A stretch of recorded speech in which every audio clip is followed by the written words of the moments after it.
Okay, hello everyone. Welcome to the Terminology Leading Practices stream of SNOMED CT Expo 2024. Thanks to B2I for sponsoring the stream. My name is Andrew Atkinson. I'm the release manager at SNOMED International, and I'll be moderating today's session. All questions will be answered at the conclusion of the presentation. Online attendees, please use the Q&A button to type your questions. On-site attendees, just ask me and I'll pass you the microphone. I'm now very pleased to introduce Olga Endrich from Inselspital University Hospital Bern, who will be presenting from patient contact to interoperable clinical data model for eSurveillance of sepsis, SNOMED CT acting as the link, data points, modeling, and architecture hands-on at a Swiss university hospital. Olga, please go ahead. Thank you very much. Such a long title. I'm sorry for that. Sorry. So happy for being there. It's a honor to present our work. And it's wrong way. So a couple of words about Switzerland. It's well known for the beautiful mountains and a bunch of different languages which are spoken there. And we are from Inselspital. It's the oldest company in Switzerland, which is still working on the same purpose. So it's a hospital, and it survived more than 600 centuries, so like years. And I think so the main characteristics or features of this organization that it's combination of conservatism and innovation. So, and we have to find a balance between this. So this hospital somehow managed to perform a huge leap into the future and introduced EPIC clinical system in this year. So as a second German-speaking hospital in the world. So we are still struggling with some starting issues, but the system is working. So this ability to adapt to environment, I think it's really crucial also for our organization, and also adaptation for terminologies is one part of this. So I want also to say a couple of words about Swiss Personalized Health Network. It's a very supportive organization initiative from the Swiss government, which supported data sharing in Switzerland, usage for research and also for the clinical treatment, and also help with the financing of infrastructure and also support different projects. And I want to represent one project from this program. It's named Infection Radar, and also developed as a knowledge platform. So from the beginning, starting with this point of understanding of knowledge building, and on this platform to build visualization tools and also to represent patients in all facets of different infection dimensions, to visualize and also to recognize patients at risk and help for treatment and research. So how we started 18 months ago, we also defined this interoperability and system permeability principle as a core principle of the whole project. So just starting with the silos, which still make the biggest actually barrier between using of EHR data and research outside of hospital. So how to overcome this by usage of terminology, ontologies, and common data models. So we started with key elements, and I will just take you through the steps, how we started from data annotation, data identification to the full functional pipeline, also with the implementation of explainable AI algorithms. So we started with the data points. Of course, I think so it's obvious, but I just want to explain this, so maybe from the beginner, so what was our first step? So the problem also which we are facing is that we are operating between two systems. So in the middle of our project, our hospital introduced a completely new EHR. So it's something which is really make things more complicated, and it was also the key challenge in our project. So how to combine data from two completely different sources. So from the beginning, we had our clinical data warehouse, which contains data from 10 years. So it's a huge thing. So we have data from more than 40 clinical systems. They're already modeled and also accessible for research and quality programs. And now we have EPIC, so how to move forward and combine this data. And the idea was definition of the data model. So we identified different domains of data we need for our infection project. So of course, it's logical. So we need medication, we need infection, we need microbiology, diagnosis, and we also identify which ontology systems and terminologies we need to depict the data content perfectly. So we started also to mapping different domains with different terminologies. Of course, like using SNOMED CT as a core terminology, which helps to combine all the things together. So we used with the simple maps, for example, for lab vitals, allergies, medication, or demographics. Mapping in both systems. So we mapped in old clinical data warehouse or source systems, and also map in EPIC during the preparation for go live. So this was a pre-work we invested before go live, actually.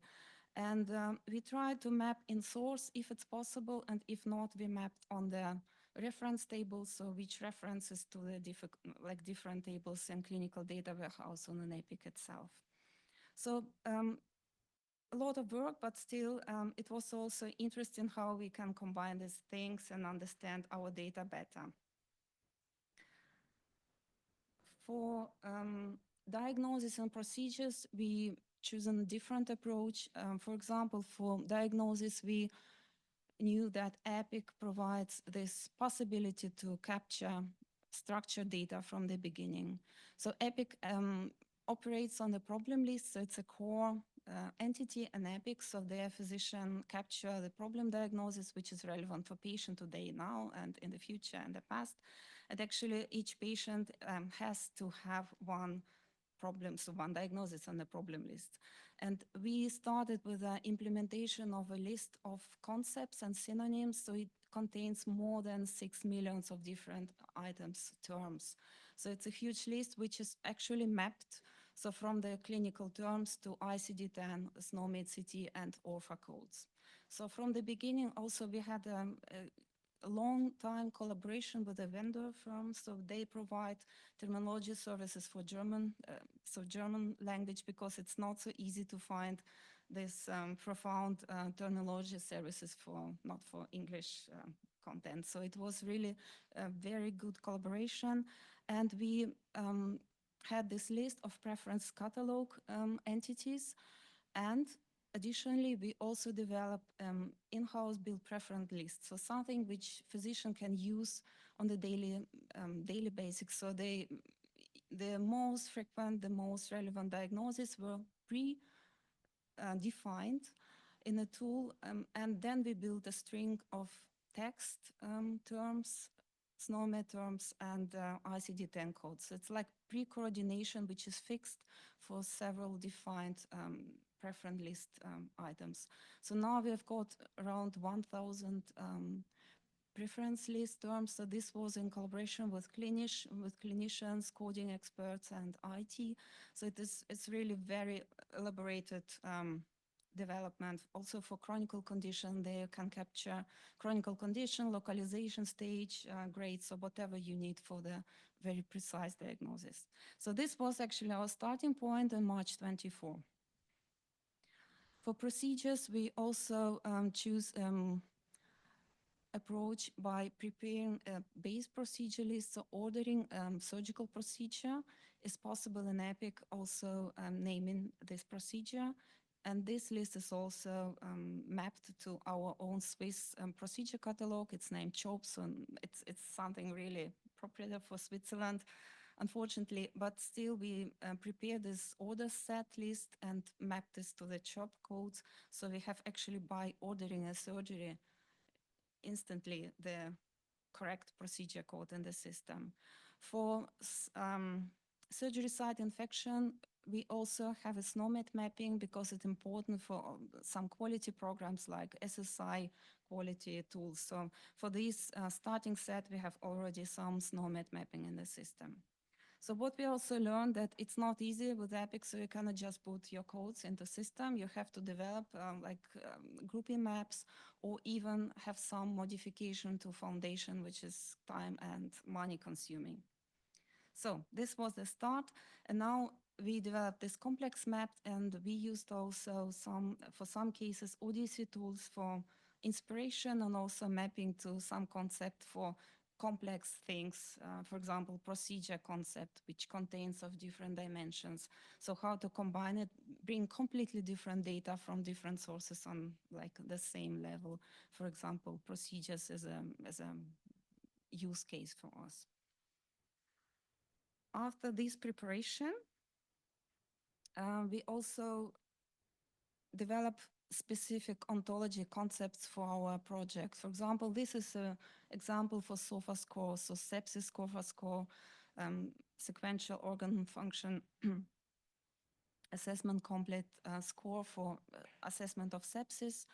And we map each of these subcomponent to different lab values or vitals, so we can actually identify these data sets in all sources and combine them and have this normalized view on the compound score. After this work was done, we started with ETL process, so extracting data and starting analyzing. So actually on the example of SOFA score, I want to show how we proceed. So we started actually with the first question. So how many data points do we get from different systems? So do we have the same number of patients or variables for each system? Because if you build, for example, a data pipeline or AI tool and you just have completely different output just because you change your EHR, and have another order policy, another diagnosis capture policy, you might end up with a completely different prediction. So this was really very important for us to make sure that we have the same dimension of quantity of data and quality. It is interesting, so we have approximately the same numbers. The only difference is that for vitals, we have much more high frequency data out from EPIC, so like 1 minute frequency for vitals like blood pressure, etc. But the expression of these values stays the same, so we can say that systems stay compatible with another. What we also did is feature importance analysis, so we analyze how does our model cope with different sources, so which features are still important. So it's also a research question, so how can we enhance this model and find the correct or the most important features for training and not miss the actually really to have this fine defined set, which is where we can concentrate on. So what we also did, we built a near real-time dashboard, for example, for early sepsis detection. This is one example of such a dashboard. So we actually display SOFA and view scores, the scores which are typically used in the in the sepsis care management. So these scores indicate of patients at risk. They're also used for clinician for monitoring and also assessment of the severity of the patient condition. And you may ask, so why do we need this dashboards? We have this almighty EPIC. So actually the idea behind this, you can populate proof of concept, you can populate very fast dashboards. You have this iteration process with the clinicians. You can adjust the data, you can work with data. It's really very dynamic. And then at the point you are confident that your system works well, your data pipeline like produce the results you expect to, then you can implement an API, because every time you need customizing, you need build of these templates. So I think for prototyping and development of new real-time dashboards and tools, it's really very good opportunity to have this on site. So actually what we're doing now, they have this SOFA scores and MU scores, and add clinical criteria, for example, temperature, blood culture, antibiotics, to have like nice narrowing down to the patient who develop infection with a risk of developing sepsis in our data pipeline. So now combining EPIC and so pre-EPIC and EPIC data in one data pipeline together. And the last use case, this prediction explainable AI, we did using this feature importance procedure, we identify data points which are important for our model. So these are the setup of variables which describe patient condition before the operation, for example, so age, demographics, chronic conditions. They describe some interoperative variables as, for example, urgency of surgical intervention, other score, this is severity of anesthesia score, for example. So we have this nice history behind it. So preconditions, condition during operation, and after operation, very dynamic adjustment on the lab results. So also direction of changing of lab results, so you can predict in which trajectory patient might develop the course of disease after like post-operative period of time. So, and this rather helps to see each individual patient plotted on the population of our patients. So there are roughly 70,000 surgical population now database. So you can actually compare our individual patient with a cohort of in the hospital. So you can see maybe this patient is more at risk, and they can also see transparently why system suggests this scoring. And so now we are also thinking about like near real-time implementation of this AI tool, so we can also start like a sort of clinical trial of using of AI tool in our hospital. So the key message, usage of these standardized languages was a key component and allows us to successfully implement this data merge from different systems. And for some data pipelines, we were able to went live 2 weeks after Epi go live. So it was really fast development. Of course, a lot of preparation in advance, but still, it was, I think, for us, a key to success. So this is from our side, our team. Thank you very much for your attention. Happy.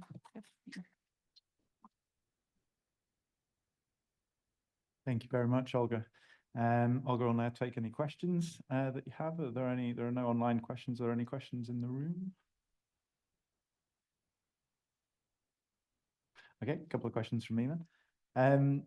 How did you manage to ensure sufficient data quality was used in the clinical decision support tool?